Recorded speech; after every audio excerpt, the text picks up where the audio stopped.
अस्सलामुअलैकुम। Welcome to our Urdu channel Urdu Dars Adab. बच्चों, आज हम पढ़ेंगे चैप्टर नंबर 1 जिसका नाम है हमद। शुरू करते हैं। तेरी हमद में क्या करूं ए खुदा, मेरा इल्म क्या है, मेरी फ़िक्र क्या है।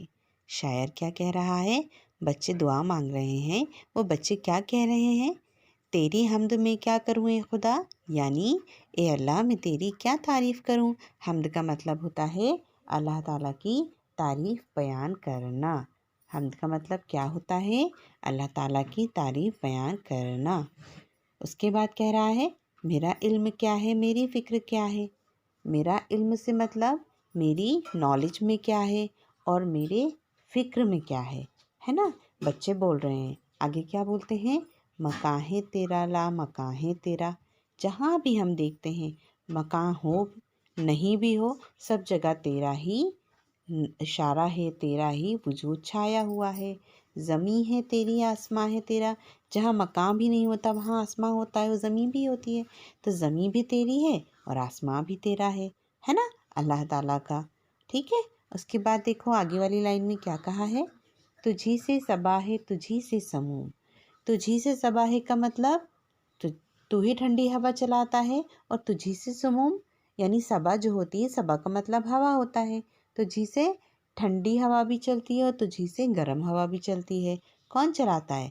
अल्लाह ताला चलाता है। ज़मीन पर है गुल, आसमां पर नुजूम। ज़मीन पर जितने भी फूल हैं, आसमान पर जितने भी सितारे हैं, सब किसके बनाए हुए हैं? अल्लाह ताला के बनाए हुए हैं। ज़ियाए रुख ज़िंदगी तुझसे है, जहाँ भी रख्शंदगी तुझसे है। ज़ियाए रुख ज़िंदगी तुझसे है का मतलब क्या है? ज़िंदगी के जितने भी रुख हैं, जितने भी मोड़ हैं, उन सब में रोशनी किसकी वजह से? अल्लाह की वजह से। और जहाँ पर भी चमक दिखाई देती है, रख्शंदगी, इस वर्ड को क्या कहते हैं बच्चों? रख्शंदगी। तो जहाँ भी चमक दिखाई देती है वो किसकी वजह से दिखाई देती है? अल्लाह ताला की वजह से। तुझी से है संसार में रंगो रूप, तुझी से है साया तुझी से है धूप। पूरी दुनिया में रंगो रूप किसकी वजह से है? अल्लाह की वजह से। धूप किसकी वजह से? अल्लाह की वजह से। साया कौन करता है? अल्लाह ताला करता है ना।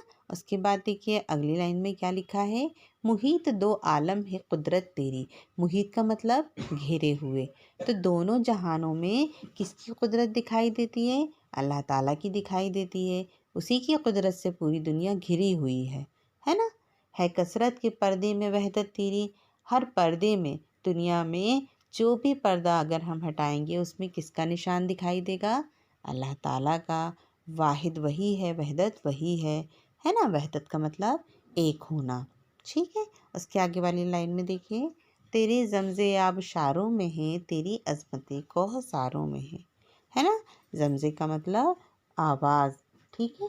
तो आबशारों में यानी झरनों में जो भी आवाज़ सुनाई आती है वो किसकी आवाज़ है? अल्लाह ताला की। वो हमदो सना करते हैं। तेरी अज़मतें कोहसारों में है। कोहसारों का मतलब पहाड़। अल्लाह ताला की अज़मतें हैं उसमें। क्यों? इतने ऊंचे ऊंचे पहाड़ किसने बनाए? अल्लाह ताला ने। तो इतने ऊंचे ऊंचे पहाड़ बनाने वाला कौन है? अल्लाह ताला है ना। तो हमद में सिर्फ अल्लाह ताला की तारीफ़ बयान हुई है। आगे देखिए बेटा, ये अल्फाज मैंने लिखे हैं, इन्हें आपको अपनी कॉपी में लिख लेना है। एक तरफ आप बीच में लाइन खींचेंगी, एक तरफ अल्फाज डालेंगे और एक तरफ मायने डालेंगे। उसके आगे देखिए सही जवाब के सामने सही का निशान, ये पूरी ग्रामर है, ये आपको अपनी कॉपीज़ में भर लेनी है। घर में अम्मी या अब्बा की मदद से लेकर के इसको पढ़िएगा। ठीक है। जैसे मैं पढ़कर बता देती हूँ। तेरी हमद में क्या करूँ, इसके खालिस्तान में क्या आएगा? ए खुदा। मकां है के आगे क्या आएगा? ला मकां है तेरा। ज़मीं है तेरी के आगे क्या आएगा? आसमां है तेरा, है ना। उसके बाद देखिए सही जोड़ी दी हुई है। सही जोड़ी में हमें क्या करना है? इन अशार का मिलान करना है। हिंदी में हम लाइंस को क्या कहते हैं? पंक्ति कहते हैं, है ना। अब इसमें क्या कहेंगे? उर्दू में एक लाइन होती है, उसको शेर कहा जाता है। जब बहुत सारी लाइनें मिल जाती हैं तो उनको क्या कहा जाता है? अशार। ये लिखा है ना अशार, शेर की जमा अशार। ठीक है। तो हमें इन अशार को एक दूसरे से मिलाना है। जैसे मैंने मिलाया है, इसको आप पढ़कर मिला लीजिए, अपनी किताबों में भर लीजिए, है ना। उसके बाद देखिए अगला क्वेश्चन भी यही है, अशार को मुकम्मल करिए। तो ये अशार आपको अपनी किताब में अपनी हफ्त की नज़्म में से देख करके भरनी है। तीनों खाली जगह मैंने भर दी हैं, इनको आप भी भर लीजिए। ठीक है, चौथा भी आप भर लेना। अब देखिए सवालात दिए हुए, मंदरजा झेल सवालात के मुख्तसर जवाबात दीजिए। मुख्तसर का मतलब होता है छोटे जवाब, है ना। जवाब की जमा जवाबात, ये लिखा है ना जवाबात, तो जवाब की जमा क्या होती है? जवाबात, क्योंकि यहाँ पर बहुत सारे सवाल हैं तो ये सवालात हैं। जब हम जवाब देंगे तो क्या बन जाएंगे? जवाबात। ठीक है, पहला सवाल क्या है? दो आलम पर किसकी हुकूमत है? जवाब लिखेंगे दो आलम पर खुदा की हुकूमत है। बेटा इसमें से आधा आंसर आपको क्वेश्चन में से ही मिल जाएगा, है ना। दो आलम पर किसकी जगह पर क्या आ जाएगा? खुदा। उसके बाद पूरा क्वेश्चन वैसे ही हो जाएगा। आगे देखिए सेकंड नंबर का क्वेश्चन क्या है? शायर ने इस हमद में अल्लाह की सिफ़ात किस तरह बयान की हैं? तो हम जवाब क्या लिखेंगे? शायर ने इस हमद में अल्लाह की सिफ़ात हर ज़र्रे में, ज़मीन आसमान, धूप साया, पहाड़ और आबशारों में बयान की है। ठीक है, उसके बाद जो ये थर्ड क्वेश्चन है ये आपको नहीं करना। ठीक है, अब अगला देखिए, अगला क्वेश्चन क्या है?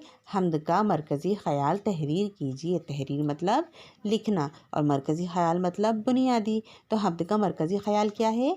हम हमद में किस चीज़ की तारीफ़ करते हैं? अल्लाह ताला की। और अल्लाह ताला कौन है? वाहिद है। तो हमद का मरकज़ी ख़याल खुदा की वहदानियत है। ठीक है बच्चों, आगे देखिए, आगे इसमें क्या दिया हुआ है क्वेश्चन? दर्ज झेल अल्फाज का इमला दुरुस्त करके उसके नीचे लिखिए।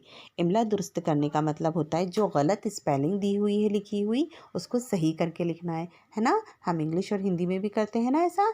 जैसे कि देखो इसमें पहला वर्ड दिया हुआ है हमद, ये दिया हुआ है हमद, इसमें लटकन वाली है से हमद लिखा है, लेकिन लटकन वाली है से हमद नहीं आता, बड़ी है से हमद आता है ना। ऐसे ही यहाँ लिखा था फ़ख्र, तो फ़ख्र गलत लिखा है, काफ की बजाय क्या आएगा? खे आएगा, है ना। इस तरह देखिए मकां, अब मकां में छोटी काफ आती है लेकिन यहाँ कैसी काफ दी है? बड़ी काफ दी है, तो हम इसको भी सही लिखेंगे। उसके बाद लामका में भी वही कैसा करेंगे। और यहाँ दिया हुआ है ज़मी, तो ज़मी गलत लिखा हुआ है ना बच्चों, ज़्वाद से नहीं बल्कि जे से ज़मी आता है। ठीक है, तो इस तरह से आपको इसको करेक्ट करके अपनी कॉपीज़ में लिखना है। आगे देखिए बेटा, अब दिया हुआ है आसमां, बड़े ऐन से आसमां नहीं आता बल्कि अलीफ मत से आसमां आता है। उसके बाद दिया हुआ है सबा, सबा कैसे आता है? स्वाद से, ना कि सीन से, है ना। उसके बाद नुजूम, नुजूम में देखिए बेटा जोए वाव पेश जू लिखा है ना, तो जोए नहीं आता बल्कि जीम वाव पेश जू आता है नुजूम। उसके बाद कुदरत में भी देखिए काफ दाल जो मिलाया है उसमें छोटी काफ नहीं बल्कि बड़ी काफ से कुदरत आएगा। अब कसरत में देखिए शीन लगा हुआ है, काफ और शीन है, जबकि कशरत नहीं बल्कि कसरत होता है, तो शीन की जगह हम क्या लिखेंगे? से लिखेंगे। ठीक है, अगला क्वेश्चन देखिए, दरज झेल अल्फाज पर दुरुस्त एराब लगाइए। एराब का मतलब क्या होता है? ज़ेर, ज़बर, पेश, जज़म, तजदीद, है ना। तो इन पर आपको ज़ेर, ज़बर, पेश, जज़म, तजदीद ही लगानी है। जैसे कि मैंने देखो हाँ को मीम में मिलाया था, तो जिस वर्ड को किसी वर्ड से मिलाते हैं उस पर क्या लग जाता है? जज़म। जज़म कैसा होता है? ऐसा, है ना। तो मीम पर मैंने जज़म लगा दिया और हाँ पे ज़बर लगा दिया, हमद हो गया। इसी तरह मैंने आगे के वर्ड पे भी एराब लगाए हैं, इनको आप लिख लेना। ठीक है बेटा, अगला क्वेश्चन देखिए, दरज झेल हरूफ को जोड़कर अल्फाज बनाइए। अब देखिए यहाँ पर हमें अलग अलग हरूफ दिए हुए हैं, हा दिया है, मीम दिया है, दाल दिया है। हम लोग क्या करते थे पिछली क्लास में, जो हमने कैसे पढ़ा था, जो छोटे जो हरूफ होते हैं उनकी छोटी छोटी शक्लें बनाकर हम उनको आपस में मिला देते हैं, जिन्हें हम मुरक्कब अल्फाज कहते हैं, है ना। तो ऐसे ही इनको हमने मिला दिया है। देखो हा मीम दाल को मिलाकर क्या बना? हमद। ठीक है, और ज़मी ये लिखा है, तो जे बनाएंगे, जे आगे से मिलता नहीं है तो इसे मिलाएंगे नहीं, मीम की शक्ल बनाएंगे, ये की शक्ल बनाएंगे और आखिरी का नून खोलना पूरा बन जाएगा। ये हो गया ज़मी, है ना। इसी तरह सुमूम, इसी तरह खुदा, ज़ियाएँ और रंग। ठीक है, अब अगला क्वेश्चन देखो, दर्ज झेल अल्फाज की जमा लिखिए। जमा का मतलब क्या होता है बच्चों? वाहिद का मतलब होता है एक और जमा का मतलब होता है एक से ज़्यादा। इट मीन्स वाहिद होता है सिंगुलर और जमा होती है प्लूरल। आपको तो पता होगा, इंग्लिश में भी पढ़ा है ना, जैसे हम हिंदी में पढ़ते हैं एक वचन बहुवचन, तो जो भी एक वचन होता है उसे हम कहते हैं वाहिद और जो बहुवचन होता है उसे हम कहते हैं जमा। जैसे कि ज़मीन की जमा क्या होगी? ज़मीनों, आसमान की जमा आसमानों, पर्दा की जमा पर्दों, आबशार की जमा आबशारों, अज़मत की जमा अज़मतें, है ना। ठीक है। अगला क्वेश्चन देखिए, दर्ज झेल अल्फाज को बार बार खुशखत लिखिए। खुशखत लिखने का मतलब है इन अल्फाजों को आपको बार बार लिखकर देखना है, क्योंकि ये टफ वर्ड्स हैं, है ना। इनको आप बार बार लिखकर देखेंगे तो आपको उर्दू लिखने में आसानी भी होगी और ये वर्ड आपको याद भी हो जाएंगे। अगला क्वेश्चन देखिए, दर्ज झेल अल्फाज के मुतज़ाद लिखिए। मुतज़ाद का मतलब क्या होता है बच्चों? मुतज़ाद का मतलब होता है विलोम शब्द, अपोजिट वर्ड्स, है ना। यानी जो भी वर्ड है उसका उल्टा हमें उसे बताना है। जैसे कि खुशी का उल्टा गम, इकरार का उल्टा इनकार, आसमान का उल्टा ज़मीन, मौत का उल्टा ज़िंदगी, साया का उल्टा धूप, अंधेरा का उल्टा उजाला। समझ में आया? ये एक दूसरे के अपोजिट्स हैं। ठीक है बच्चों, आगे देखिएगा नेक्स्ट क्वेश्चन। दर्ज झेल अल्फाज को अपने जुमलों में इस्तेमाल कीजिए। जुमलों में इस्तेमाल करने का मतलब होता है जो भी वर्ड आपको यहाँ दिया हुआ है उसका एक सेंटेंस बनाइए, है ना।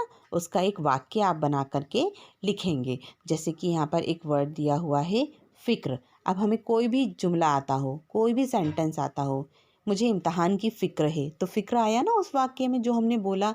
तो ऐसे ही जो भी शब्द आप बोलते हैं या जो भी वाक्य आप बोलते हैं उसमें उस वर्ड का यूज़ होना चाहिए। ठीक है। अब दिया हुआ है अगला, मकान। वो मकान नया है, तो मकान का इस्तेमाल हुआ ना। इसी तरह देखिए नुजूम। नुजूम का मतलब सितारे, तो हम क्या लिख सकते हैं? ये भी लिख सकते हैं कि नुजूम आसमान में खूबसूरत दिखाई दे रहे हैं, या ये भी लिख सकते हैं नुजूम का मतलब सितारे हैं, है ना। उसके बाद देखिए अगला क्वेश्चन दिया हुआ है, अगला वर्ड दिया हुआ है साया, है ना। साया का मतलब मेरे वालिदैन का साया मुझ पर है। उसके बाद देखिए धूप। धूप बहुत तेज़ है। ठीक है बेटा, ये आपका फर्स्ट चैप्टर कंप्लीट हो गया। इसको आप अपनी कॉपीज़ में लिख लीजिएगा। नोट्स में आपको खुद ही भेज दूंगी आपके व्हाट्सएप नंबर पर। ओके बेटा, आज की क्लास में इतना ही। कल हम मिलेंगे नेक्स्ट चैप्टर के साथ। तब तक के लिए मुझको इजाज़त दे दीजिए। और हाँ, चैनल को सब्सक्राइब करना ना भूलें। साथ ही बेल आइकन को भी प्रेस कर दें ताकि आने वाली वीडियोस आप लोगों को आसानी से मिल जाएं। अल्लाह हाफिज़।